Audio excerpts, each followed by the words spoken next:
Hey everyone, this is Pete, and welcome back to Atari A to Z, a series of short playthroughs of Atari 8-bit games, some which I grew up with and some which are new to me. Today's game is one of the latter. This is Quadromania XL. There aren't very many games that begin with Q on the Atari 8-bit, but I found one. Unfortunately, it's one that there doesn't seem to be an awful lot of information about out there. From what I could determine, it was released in 1987, and it appears to have been a type-in game from a German computer magazine from the period. Beyond that, I know nothing, I'm afraid. So let's go play it, take a look, see how it works. Let's go play Quadromania XL. Okay, here we are with Quadromania XL von T. Meyer, Lösungsalgorithmus von A. Blom. So this is in German, obviously. Like I say, there doesn't seem to be a lot of information about this on the internet. Common opinion seems to suggest that it was a type-in listing from a magazine, but it doesn't really provide any helpful information as to where it actually came from. So, we start with this menu. We have this funky little cursor here. It does that nice sort of stripy effect when it's up there, and goes white when we're down here. So, my German's a bit rusty. So I know that this is game start. Schwierigkeitsgrad. Maybe that's difficulty. Farben is colours. So you can have 2 or 3 colours. Computer demonstration is computer demonstration. And program verlassen, I believe, is quit. So let's start with 1 in Schwierigkeitsgrad. And 2 Farben, and then Spielstart. So, this is a puzzle game, and it's that old favourite where you change the colour of something, and all the ones around it change colour. And your aim is to change the colour of the whole grid before you run out of bazooka in the corner. Which, in theory, shouldn't be too difficult on this difficulty level, but we shall see.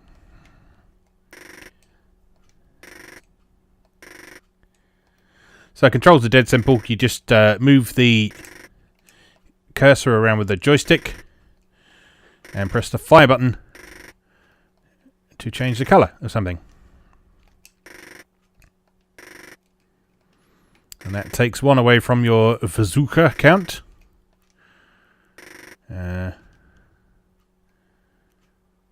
What have I done there? One of them. Then one of them. Look at me, I'm puzzling.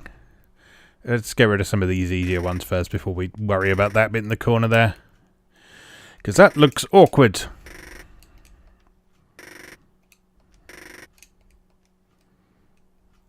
This is a very traditional puzzle. You actually often see in survival horror games. If you watch my playthrough of Project Zero, or Fatal Frame, one here, there's a candle puzzle that uses this kind of mechanic. And it's a style of puzzle I've always been quite fond of.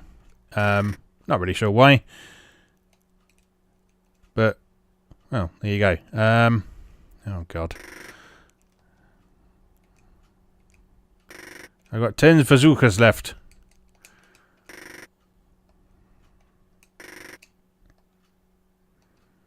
I don't think I'm going to do it after all my bragging. There. No. That one. Oh, I've made a real mess of this. Oh, and you can't do edges. So you have to go for those. Ones that form the centre of a square. So you can't have your square going over the edge of the border.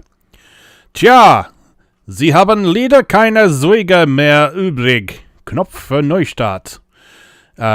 Basically, you messed up. Press the button to try again.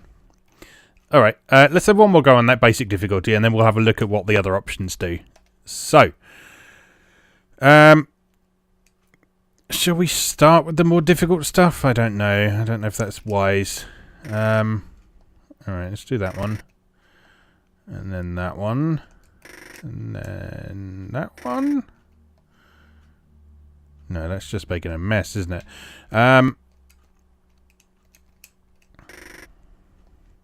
Oh, I like this kind of puzzle, he says. It's fun, he says. Remember Project Zero? Oh, yes. God. I'm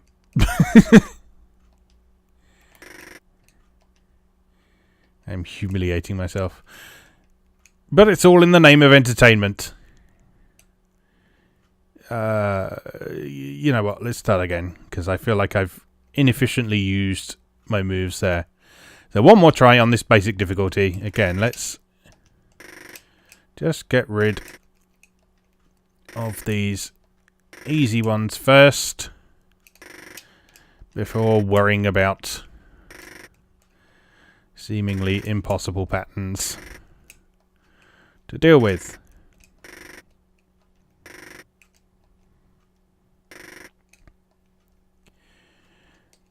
No, I joke. I do like this puzzle because it sort of appeals to, I guess, my kind of brain, maybe. So I find working with patterns quite soothing and enjoyable.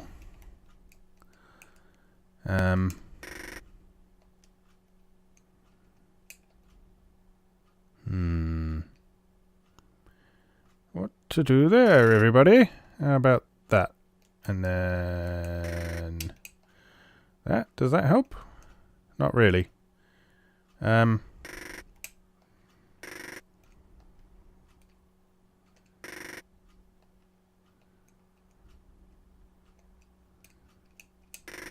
Oh, it might. There we go. You have to sort of cleverly slide them around almost. I still don't think we've got enough moves to do this though.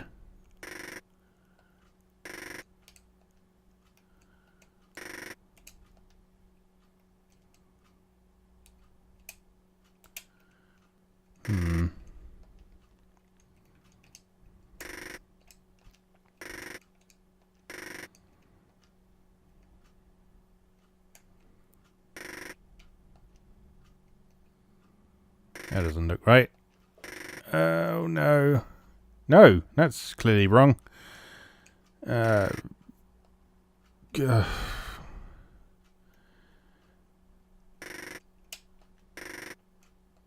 I think I'm not smart enough for this game. It's always a depressing feeling when you just try and enjoy something and it just goes, no, you must be this clever to enjoy this game, and you are not. So Knopf für Neustart yourself. Alright, okay, well let's crank up Schwierigkeitsgrad and Farben and see what happens. Alright, so now we have dark grey, mid grey and light grey. So what happens when we press the button now? Okay, it goes from mid grey to light grey and then to dark grey. So, we have 210 moves this time. That should be easy, right? Absolutely.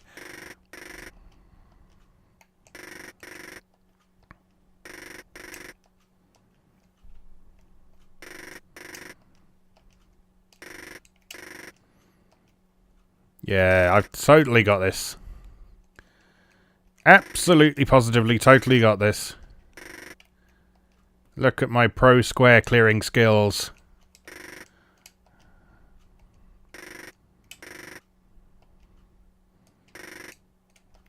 Cream of the crop.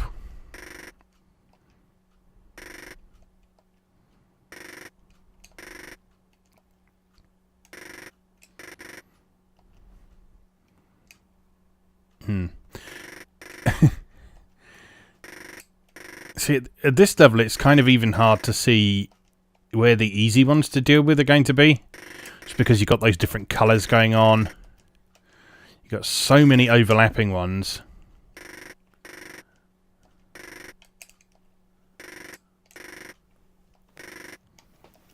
Quite difficult to pass and process.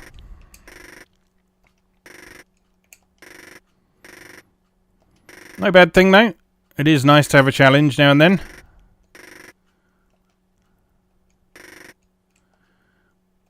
Even if you end up feeling really dumb.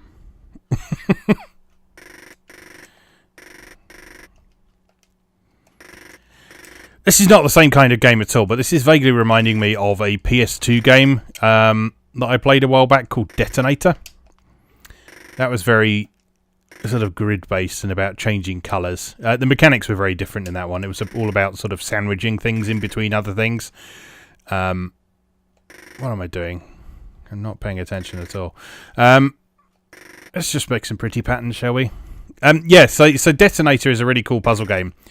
That was one of those PS2 titles that no one knows about because it was like, I think it was released at a budget price point or something like that. So obviously no one bought it back then and no one wants it now because, I mean, who wants to buy cheap ass PS2 shovelware? Apart from me. I want to buy cheap PS2 shovelware because some of it's oddly entertaining. Like Detonator. Detonator is a really cool game. If you have a PS2 and you have the opportunity to check it out, I can highly recommend that. There's one of my older videos on this channel exploring that game and talking about what it's all about and its unusual aesthetic and so on. And yeah, like I say, I'm just getting a similar vibe from this game. It's not the same mechanic at all, but just the kind of soothing trance-like feeling it induces is very akin to what I felt while playing that game. I clearly need a better way to figure out what the good strategies are. I'm sure there's some of you watching this right now who are just feeling absolutely infuriated at the lack of thought I'm putting into this. But, well, you know, if you can do better, then by all means, you play the game. It does appear to be freely available, and if it was a type-in listing, it would have been public domain anyway, so go nuts. Without guilt.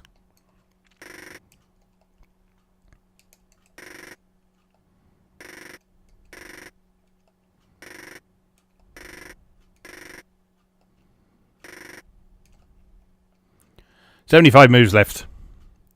I'm just going to see how well I can do on this one. Because obviously, I'm not going to clear it. Because, well, I mean, look. But, yeah.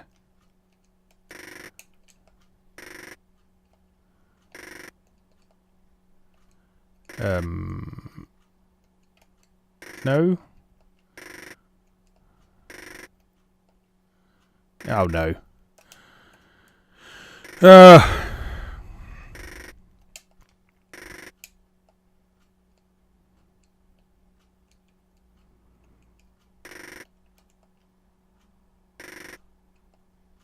That was almost smart, but unfortunately it was not.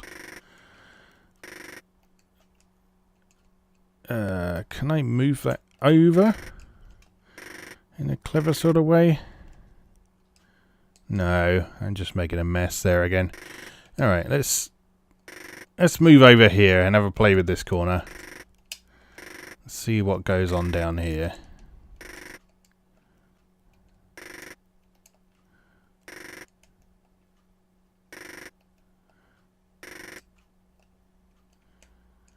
Okay.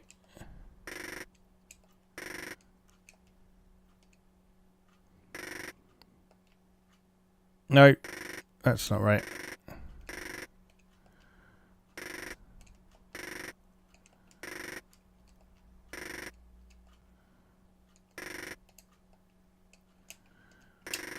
Okay, I'm starting to get a feel for some strategies that might work, but I feel like it's just probably too little too late at this point.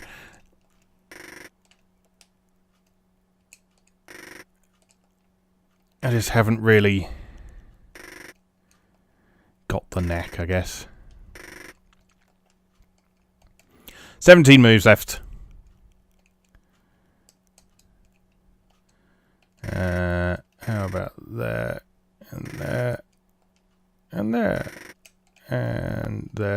And that gives us a nice big square we can clear out.